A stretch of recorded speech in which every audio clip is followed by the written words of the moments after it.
Price lord. ನಮಗೆ ಕರ್ತನ ರಕ್ಷಕನಾಗಿರುವಂತಹ ಯೇಸು ಕ್ರಿಸ್ತರ ಅತಿ ಪರಿಶುದ್ಧವಾದ ನಾಮದಲ್ಲಿ ನಾನು ನಿಮ್ಮನ್ನು ಹೊಂದಿಸ್ತಾ ಮತ್ತೊಂದು ಸಂದೇಶ ಜೊತೆ ನಾನು ನಿಮ್ಮ ಮುಂದೆ ಬಂದಿದ್ದೀನಿ. ದೇವರ ಹಸ್ತವು ತಾನೇ ಕಳೆದ ದಿನವೆಲ್ಲ ನಿಮ್ಮನ್ನು ನನ್ನನ್ನು ಆತ್ಮಿಕವಾಗಿ ವಾಕ್ಯಗಳ ಮೂಲಕವಾಗಿ ಬಲಪಡಿಸಿ ಚೈತನ್ಯಗೊಳಿಸಿ ಜೊತೆಗಾರರಾಗಿದ್ದು ನಡೆಸಿದ್ದಾರೆ.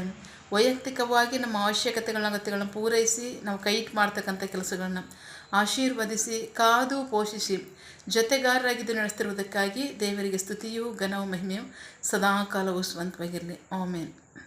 ಈ ದಿನದ ಸಂದೇಶದ ವಾಕ್ಯ ಭಾಗ ಕೀರ್ತನೆಗಳ ಭಾಗ 144ನೇ ಅಧ್ಯಾಯ 9ನೇ ವಾಕ್ಯದಿಂದ 15ನೇ ವಾಕ್ಯದವರೆಗೆ. Sam's 144 word 9-15. ಓ ದೇವರೇ, ನಾನು ಹೊಸ ಹಾಡನ್ನು ನಿನಗೆ ಹಾಡುವೆನು, 10 ತಂತಿಗಳ ವಾದ್ಯದಿಂದ ನಿನ್ನನ್ನು ಕೀರ್ತಿಸುವೆನು. ಅರಸುಗಳಿಗೆ ಜಯವನ್ನು ಕೊಡುವಾತನೇ, ನಿನ್ನ ಸೇವಕನಾದ ದಾವೀದನನ್ನು ಕೇಡಿನ ಕತ್ತಿಯಿಂದ ತಪ್ಪಿಸುವಾತನೇ, ನಿನ್ನನ್ನು ಕೀರ್ತಿಸುವೆನು. ಅವರ ಕೈಯಿಂದ ನನ್ನನ್ನು ತಪ್ಪಿಸಿ ನನ್ನನ್ನು ಬಿಡಿಸು.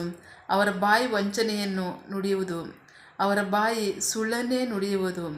ನಮ್ಮ ಗಂಡು ಮಕ್ಕಳು ಸಸಿಗಳ ಹಾಗೆ ಯೌವನದಲ್ಲಿ ಉತ್ತಮವಾಗಿ ಬೆಳೆದವರಾಗಿರಲಿ. ನಮ್ಮ ಹೆಣ್ಣು ಮಕ್ಕಳು ಅರಮನೆಯ ಶೃಂಗಾರಕ್ಕಾಗಿ ಕೆತ್ತಲ್ಪಟ್ಟ ಕಂಬಗಳ ಹಾಗಿರಲಿ.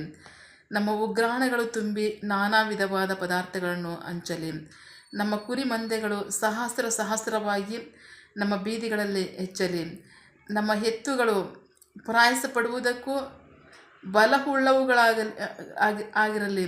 ವೈರಿಗಳು ಒಳಗೆ ನುಗ್ಗುವುದಾಗಲಿ ಸೆರೆಗೆ ಹೋಗುವುದಾಗಲಿ ಆಗದಿರಲಿ. ನಮ್ಮ ಬೀದಿಗಳಲ್ಲಿ ಗೋಳಾಟವು ಇಲ್ಲದಿರಲಿ. ಹೀಗಿರುವ ಜನರು ಧನ್ಯರು. ಯೆಹೋವನು ಯಾರಿಗೆ ದೇವರಾಗಿರುವನೋ ಅಂಥ ಜನರು ಧನ್ಯರು. ದೇವರಿಗೆ ಸ್ತೋತ್ರ.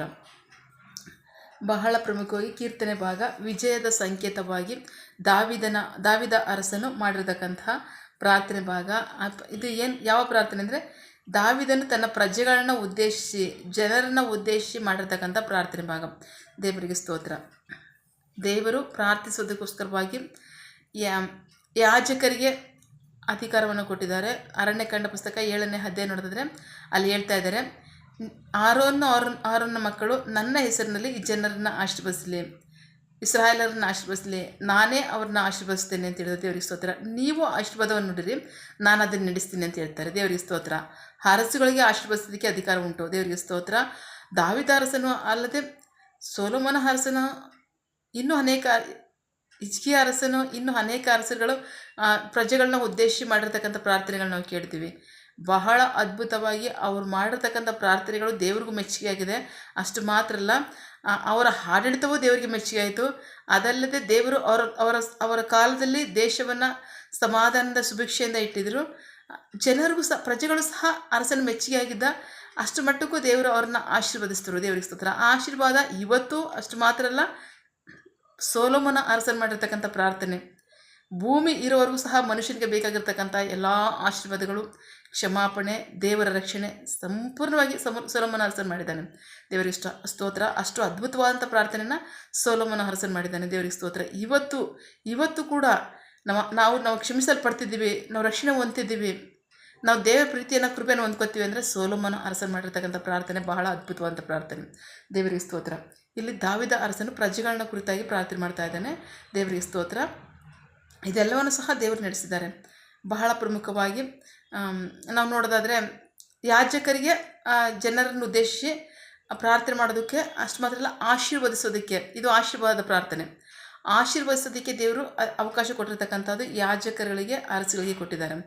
ಯಾಜಕರಿಗೆ ಹೇಳಿರೋದೇನು, ಈ ಜನರನ್ನು ಆರೋನ ಮಕ್ಕಳು ನನ್ನ ಹೆಸರಿನಲ್ಲಿ ಇಸ್ರಾಯೇಲರನ್ನು ಆಶೀರ್ವದಿಸಲಿ, ನಾನೇ ಅವ್ರನ್ನ ಆಶೀರ್ವದಿಸ್ತೀನಿ ಅಂತ ಹೇಳಿದ್ದಾರೆ. ದೇವರಿಗೆ ಸ್ತೋತ್ರ. ಇವತ್ತಾದರೂ ಅಷ್ಟೇ ನಾವು ಅವ್ರನ್ನ ಆಶೀರ್ವದಿಸೋದಾದರೆ ದೇವರು ಅದನ್ನು ಅವ್ರನ್ನ ತನ್ನ ಜನರನ್ನು ಆಶೀರ್ವದಿಸ್ತಾರೆ. ಅಷ್ಟು ಮಾತ್ರ ಅಲ್ಲ, ಯೇಸು ಕ್ರಿಸ್ತರು ಶಿಷ್ಯರಿಗೆ ಏನು ಕಲಿಸ್ಕೊಟ್ಟಿದ್ದಾರೆ, ನೀವು ಯಾವುದೇ ಊರಿಗೆ ಹೋಗಲಿ, ಯಾವುದೇ ಮನೆಗೆ ಹೋಗಲಿ, ಮೊದಲು ಆ ಮನೆಗೆ ಸಮಾಧಾನವನ್ನು ಆಶೀರ್ವಾದವನ್ನು ನೀವು ನುಡಿಯಿರಿ. ದೇವರಿಗೆ ಸ್ತೋತ್ರ. ಸಮಾಧಾನವನ್ನು ಆಶೀರ್ವಾದವನ್ನು ಹೊಂದ್ಕೊಳ್ಳೋಂಥ ವ್ಯಕ್ತಿ ಅಲ್ಲಿದ್ದರೆ ಅವರು ಅದನ್ನು ಹೊಂದ್ಕೋತಾರೆ. ಇಲ್ಲ ಅಂದರೆ ತಿರುಗಿ ಅದು ವಾಪಸ್ ನಿಮಗೆ ಬರುತ್ತೆ. ದೇವರಿಗೆ ಸ್ತೋತ್ರ. ಈ ಆಶೀರ್ವಾದವೇ ಆಗಲಿ, ಯಾಜಕರು ಅರಣ್ಯಕಾಂಡದಲ್ಲಿ ಮಾಡಿರ್ತಕ್ಕಂಥ ಆಶೀರ್ವಾದವೇ ಆಗಲಿ, ಎಲ್ಲ ಅರಸುಗಳು ಮಾಡಿರ್ತಕ್ಕಂಥ ಆಶೀರ್ವಾದವೇ ಆಗಲಿ, ಮಾಡಿರ್ತಕ್ಕಂಥ ಆಶೀರ್ವಾದದಲ್ಲಿ ಆಶೀರ್ವಾದವನ್ನು ಹೊಂದುವಂಥ ವ್ಯಕ್ತಿಗಳಲ್ಲಿದ್ದರೆ ಅದನ್ನು ಹೊಂದ್ಕೋತಾರೆ. ಇಲ್ಲ ಅಂದರೆ ಯಾರು ಅದನ್ನು ಆಶೀರ್ವದಿಸಿರ್ತಾರೆ ಅವರಿಗೆ ಅದು ತಿರುಗಿ ವಾಪಸ್ ಬರುತ್ತೆ. ದೇವರಿಗೆ ಸ್ತೋತ್ರ.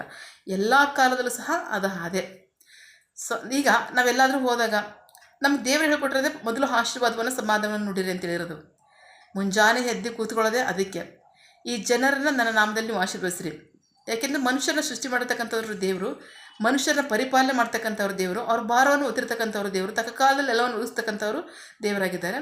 ಸೊ ಈ ಜನರನ್ನ ನನ್ನ ಹೆಸರಿನಲ್ಲಿ ನೀವು ಆಶೀರ್ವದಿಸ್ರಿ, ನಾನೇ ಅವ್ರನ್ನ ಆಶೀರ್ವದಿಸ್ತೀನಿ ಅಂತ ಮುಂಜಾನೆ ನಾವು ಎದ್ದು ಕೂತ್ಕೊಳ್ಳೋದು ಅದೇ ಕಾರಣಕ್ಕೋಸ್ಕರ ದೇವರಿಗೆ ಸ್ತೋತ್ರ. ಯಾಕೆಂದರೆ ನಮ್ಮ ಇಷ್ಟ ಅಲ್ಲದು, ಅವ್ರು ನಮಗೆ ಕೊಟ್ಟಿರ್ತಕ್ಕಂಥ ಜವಾಬ್ದಾರಿ ಅದು. ಎಲ್ಲೋ ಒಂದು ಕಡೆ ಕೇಡಾಯಿತು, ಸಮಸ್ಯೆ ಆಯಿತು ಅಂದರೆ ಖಂಡಿತ ದೇವರು ಸಿಗೋದಕ್ಕೆ ಕಾರಣನೇ ಅಲ್ಲ. ನಮಗೆ ಯಾವತ್ತೂ ಶಪಿಸೋದಕ್ಕೆ ದೇವರ ಅಧಿಕಾರ ಕೊಟ್ಟಿಲ್ಲ, ಆಶೀರ್ವದಿಸುವ ಅಧಿಕಾರವನ್ನೇ ಕೊಟ್ಟು ನಮ್ಮನ್ನು ಕೂರಿಸಿರ್ತಕ್ಕಂಥದ್ದು. ಆಶೀರ್ವದಿಸುವ ಅಧಿಕಾರವನ್ನು ಕೊಟ್ಟು ನಮ್ಮನ್ನು ದೇವರು ಆರಿಸ್ಕೊಂಡಿರ್ತಕ್ಕಂಥದ್ದು. ಸೊ ಹಾಗಾಗಿ ಎಲ್ಲಿಗೆ ಹೋಗಲಿ, ಯಾವ ಸ್ಥಳಕ್ಕೆ ಹೋಗಲಿ, ಅದು ಯಾವುದೇ ಊರಾಗಲಿ, ಯಾವುದೇ ಪಟ್ಟಣವಾಗಲಿ, ಯಾವುದೇ ಸ್ಥಳವಾಗಲಿ, ಯಾವುದೇ ಕುಟುಂಬವಾಗಲಿ, ಯಾವುದೇ ಕಚೇರಿ ಆಗಲಿ, ಯಾವುದೋ ಒಂದು ಸ್ಥಳಕ್ಕೆ ಹೋಗಲಿ, ಒಂದು ಕಂಪ್ನಿಗೆ ಹೋಗಲಿ, ನಮ್ಮ ಕೆಲಸ ಮೊದಲು ಅಲ್ಲಿಗೆ ಆಶೀರ್ವಾದವನ್ನು ಸಮಾಧಾನವನ್ನು ನುಡಿತಕ್ಕಂಥದ್ದು. ಅದುವೇ ದೇವರು ನಮಗೆ ಕೊಟ್ಟಿರ್ತಕ್ಕಂಥ ಮೊದಲ ಆಜ್ಞೆ. ಸೇವಕರಿಗೆ ಕೊಟ್ಟಿರ್ತಕ್ಕಂಥ ಮೊದಲ ಆಜ್ಞೆ, ದೇವರು ಮೊಟ್ಟ ಮೊದಲನೇ ಆಜ್ಞೆ ಅದೇ. ನೀವು ಒಬ್ಬರನ್ನ ನೋಡೋದಾಗಲೇ ಆಗಲಿ, ಒಬ್ಬನ ಕುಟುಂಬಕ್ಕೆ ಹೋದಾಗಲೇ ಆಗಲಿ, ಒಂದು ಗ್ರಾಮಕ್ಕೆ ಹೋಗಲಿ, ಒಂದು ಸ್ಥಳಕ್ಕೆ ಹೋಗಲಿ, ಒಂದು ಕಚೇರಿ, ಒಂದು ಫ್ಯಾಕ್ಟ್ರಿ, ಎಲ್ಲಿಗೆ ಹೋದರೂ ಸಹ ಮೊದಲು ಆ ಸ್ಥಳಕ್ಕೆ ಆಶೀರ್ವಾದವನ್ನು ಸಮಾಧಾನವನ್ನು ನುಡಿರಿ. ಇದು ನಮ್ಮ ಸ್ವತ್ತಲ್ಲ, ನಮ್ಮ ಆಸ್ತಿ ಏನಲ್ಲ. ಸರ್ವಶಕ್ತನಂತ ದೇವರು ಸಮಸ್ತವನ್ನು ಸೃಷ್ಟಿ ಮಾಡಿದ್ದಾರೆ, ಅವರು ಸಮಸ್ತವನ್ನು ಪರಿಪಾಲನೆ ಮಾಡ್ತಾರೆ. ಅವರು ನಮಗೆ ಕೊಟ್ಟಿರ್ತಕ್ಕಂಥ ಆಜ್ಞೆ ಅದಾಗಿದೆ. ಒಂದು ವೇಳೆ ಅಲ್ಲಿ ಅದು ವಿರುದ್ಧವಾಗಿ ಏನಾದ್ರು ನಡೆಯುತ್ತೆ ಅಂತಂದರೆ ಖಂಡಿತವಾಗ್ಲೂ ಅದಕ್ಕೆ ಸೇವಕರ ಕಾರಣ ಅಲ್ವೇ ಅಲ್ಲ. ಅವ್ರು ಹೇಳಿದ್ದಾರೆ, ಆಶೀರ್ವಾದವನ್ನು ಹೊಂದುವಂಥ ವ್ಯಕ್ತಿಯಲ್ಲಿದ್ದರೆ ಅವ್ರ ಆಶೀರ್ವಾದ ಅವ್ರಿಗಾಗುತ್ತೆ, ಇಲ್ಲಾಂದರೆ ತಿರುಗಿ ವಾಪಸ್ಸದೇ ನಿಮಗೆ ಬರುತ್ತೆ ಅಂತ.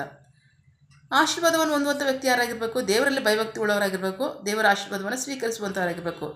ಅವರಿದ್ದರೆ ಅದು ಅವ್ರಿಗೆ ಹೋಗುತ್ತೆ, ಅವರಿಲ್ಲ ಅಂದರೆ ಅದು ಅವ್ರಿಗೆ ಹೋಗಲ್ಲ, ತಿರುಗಿ ವಾಪಸ್ಸು ಯಾರು ಆಶೀರ್ವದಿಸಿರ್ತಾರೆ ಅವರಿಗೆ ಬಂದಿರುತ್ತೆ. ದೇವರಿಗೆ ಸ್ತೋತ್ರ.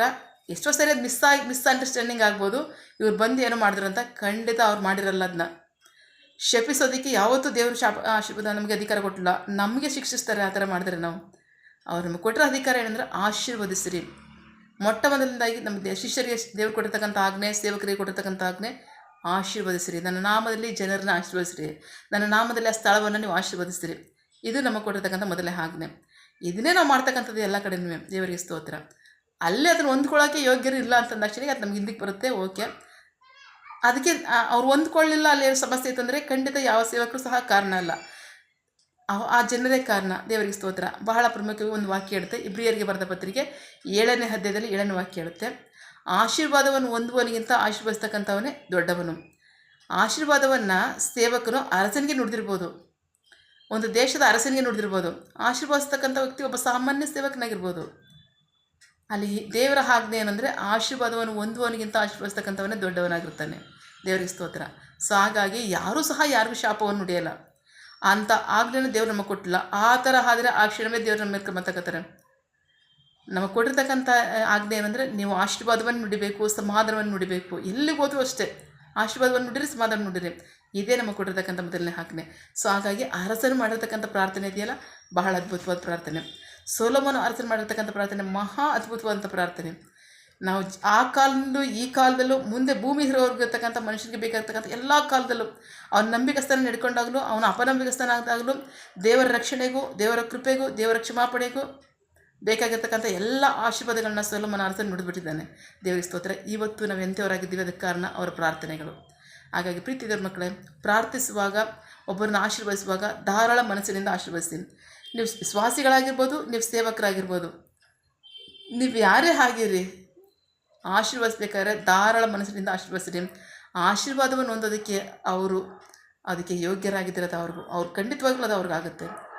ಯಾರಾಗಿರ್ಬೇಕು? ದೇವರಲ್ಲಿ ಭಯಭಕ್ತಿ ಉಳ್ಳವರಾಗಿರ್ಬೇಕು, ದೇವರ ವಾಕ್ಯವನ್ನು ಸ್ವೀಕರಿಸುವವರಾಗಿರ್ಬೇಕು. ಖಚಿತವಾಗಿ ಆಶೀರ್ವಾದ ಅವ್ರಿಗೆ ಹೋಗುತ್ತೆ. ಅವರಂಥವ್ರು ಆಗಿಲ್ಲ ಅಂದರೆ ತಿರುಗಿ ವಾಪಸ್ ಅದು ನಿಮಗೆ ಬರುತ್ತೆ. ಸೊ ಹಾಗಾಗಿ ನಂಬಿಗಸ್ತರಾಗಿ ಆಶೀರ್ವದಿಸಿರಿ, ಆಶೀರ್ವಾದವನ್ನು ನುಡಿರಿ, ಪೂರ್ಣ ಮನಸ್ಸಿನಿಂದ ಆಶೀರ್ವಾದವನ್ನು ನುಡಿರಿ. ಆಮೇನ್. ದೇವರ ಆಜ್ಞೆ ಪ್ರಕಾರವಾಗಿ ನಾವು ನಂಬಿಗಸ್ತರ ನಡ್ಕೊಳ್ಳೋಣ. ದೇವರ ವಾಕ್ಯ ಆಶೀರ್ವಾದವನ್ನು ಅವರು ಕೂಡ ನಾವು ಸ್ವಂತ ಮಾಡ್ಕೊಳ್ಳೋಣ. ಆಮೇಲೆ ಪ್ರಾರ್ಥಿಸಿಕೊಳ್ಳೋಣ. ಸಕಲ ಸೃಷ್ಟಿಕರ್ತನೆ, ಸರ್ವಾಧಿಕಾರಿಯೇ, ಸಾರ್ವಭೌಮನೆ, ಉನ್ನತನೇ, ಮಹೋನ್ನತನೇ, ಮಹಾಪರಿಶುದ್ಧನೇ, ಪ್ರೀತಿ ಸ್ವರೂಪನೇ, ನೀತಿವಂತನೇ, ಅಧಿಪತಿಯೇ, ಸೇನಾಧೀಶ್ವರನೇ, ಇರುವಾತನೇ, ಸರ್ವವ್ಯಾಪಿಯ ಸಪ. ಇದನ್ನೇ ವಾಕ್ಯಗಳ ಮೂಲಕವಾಗಿ ನಮ್ಮ ಸಂಗಡ ಮಾತಾಡಿದಂತಹ ನಿಮ್ಮ ಪ್ರೀತಿಗಾಗಿ, ನಂಬಿಗಸ್ತಿಗಾಗಿ ನಿಮಗೆ ಸ್ತೋತ್ರ. ಬಹಳ ಪ್ರಮುಖವಾಗಿ ಬಹಳ ನಂಬಿಗಸ್ತನಾದಂತಹ ದೇವರೇ, ನಿಮ್ಮ ನಂಬಿಗಸ್ತ ಸೇವಕನಂತ ಅರಸನಂತ ದಾವೀದನು ತನ್ನ ಪ್ರಜೆಗಳನ್ನ ಉದ್ದೇಶಿಸಿ ಮಾಡಿರ್ತಕ್ಕಂಥ ಪ್ರಾರ್ಥನೆ ಬಹಳ ಅದ್ಭುತವಾದಂಥ ಪ್ರಾರ್ಥನೆಯಾಗಿದೆ. ಪ್ರಾರ್ಥನೆಯನ್ನು ಕೇಳಿ ನೀವು ನಿನ್ನ ಜನರನ್ನು ಅದ್ಭುತವಾಗಿ ಆಶೀರ್ವದಿಸಿದ್ದೀರ. ಅದಕ್ಕಾಗಿ ಸ್ತೋತ್ರ. ಸಪ ನಂಬಿಗಸ್ತರಾಗಿ ನಾವು ಪ್ರತಿಯೊಬ್ಬರನ್ನು ಸಹ ನಿನ್ನ ನಾಮದಲ್ಲಿ ನಾವು ಆಶೀರ್ವದಿಸ್ತೀವಿ. ನಿನ್ನ ಜನರನ್ನು ನಿನ್ನ ಧಾರಾಳವಾಗಿ ಆಶೀರ್ವದಿಸು. ಆಮೇನ್. ನಿನ್ನ ರಕ್ಷಣೆ, ನಿನ್ನ ಆಶೀರ್ವಾದ, ನಿನ್ನ ಕೃಪೆ, ನಿನ್ನ ಸಮಾಧಾನ ನಿನ್ನ ಜನರಲ್ಲಿ ಹೇರಳವಾಗಿ ಇರಲಿ. ಆಮೇನ್. ನಿರಂತರವಾಗಿ ಆಶೀರ್ವದಿಸಿ. ನಿಮಗೆ ಮಹಿಮೆಯಾಗಲಿ, ನಿನ್ನ ಜನರಿಗೆ ಆಶೀರ್ವಾದ, ರಕ್ಷಣೆ ಉಂಟಾಗಲಿ. ಆಮೇನ್. ಪ್ರಾರ್ಥನೆ ಕೇಳಿದ ಪ್ರೀತಿಗಾಗಿ ನಿಮಗೆ ಸ್ತೋತ್ರ. ಆಮೇನ್. ನಿನ್ನ ಜನರು ಕೈ ಮಾಡ್ತಕ್ಕಂಥ ಕೆಲಸವನ್ನು ಆಶೀರ್ವದಿಸು. ಅವರ ಅಗತ್ಯಗಳನ್ನ ಪೂರೈಸು, ಕೊರತೆಗಳನ್ನ ನೀಗಿಸು. ಆಮೇನ್. ಯಾವ ಕಾರ್ಯದಲ್ಲಿ ಅವರು ನಿರೀಕ್ಷೆ ಉಳ್ಳವರಾಗಿದ್ದಾರೆ, ಮಕ್ಕಳ ವಿದ್ಯಾಭ್ಯಾಸ, ಆರೋಗ್ಯ, ಅವರ ಜೀವನ ಅವಶ್ಯಕತೆಗಳ ಅಗತ್ಯಗಳು, ಯೌವನಸ್ಥರ ವಿದ್ಯಾಭ್ಯಾಸ, ಆರೋಗ್ಯ, ಅವರ ಜೀವನ ಅವಶ್ಯಕತೆಗಳ ಅಗತ್ಯಗಳು, ಕೆಲಸ, ಬಿಸಿನೆಸ್, ಸೇವೆ, ವಿವಾಹ ಕಾರ್ಯ, ವಯಸ್ಸಾದವರ ಜೀವನ ಅವಶ್ಯಕತೆಗಳ ಅಗತ್ಯಗಳು, ಆರೋಗ್ಯ, ಸೇವೆ, ಯಾವ ಕಾರ್ಯದಲ್ಲಿ ಅವರು ನಿರೀಕ್ಷೆ ಉಳ್ಳವರಾಗಿದ್ದಾರೆ ಆ ಕಾರ್ಯದಲ್ಲಿ ತಕ್ಕ ಸಮಯದಲ್ಲಿ ನಿಮ್ಮ ಚಿತ್ತಾನುಸಾರವಾಗಿ ಅದನ್ನು ಹೊಂದ್ಕೊಳ್ಳಿ. ಆಮೇನ್. ನೀವು ಹಾಗೆ ಮಾಡೋ ಪ್ರೀತಿಗಾಗಿ, ನಂಬಿಗಸ್ತಿಗಾಗಿ ನಿಮಗೆ ಸ್ತೋತ್ರ. ನಮ್ಮ ಪ್ರಾರ್ಥನೆಯನ್ನು ಕೇಳಿದ್ದೀರಾ, ಅದರಂತೆ ನಡೆಸ್ತಿರೋದಕ್ಕಾಗಿ ಸ್ತೋತ್ರ. ನಮ್ಮ ಪ್ರಾರ್ಥನೆಯನ್ನು ನಮ್ಮ ರಕ್ಷಕನಾಂತ ಯೇಸು ಕ್ರಿಸ್ತರ ಅತಿ ಪರಿಶುದ್ಧವಾದ ನಾಮದಲ್ಲಿ ಪ್ರಾರ್ಥಿಸಿ ನಿಮ್ಮ ಪಾದಗಳು ಸಲ್ಲಿಸಿ ನಾವು ಬೇಡುವಂತಿದ್ದೇವೆ ನಮ್ಮ ಜೀವವುಳ್ಳ ತಂದೆ. Amen. God bless you all. ದೇವರು ತಾನೇ ಅದರ ವಾಕ್ಯಗಳ ಮೂಲಕವಾಗಿ ನಮ್ಮ ಸಂಗಡ ಮಾತನಾಡಿದ್ದಾರೆ, ನಮ್ಮನ್ನು ಆಶೀರ್ವದಿಸಿದ್ದಾರೆ. ಆಮೇನ್. All the best.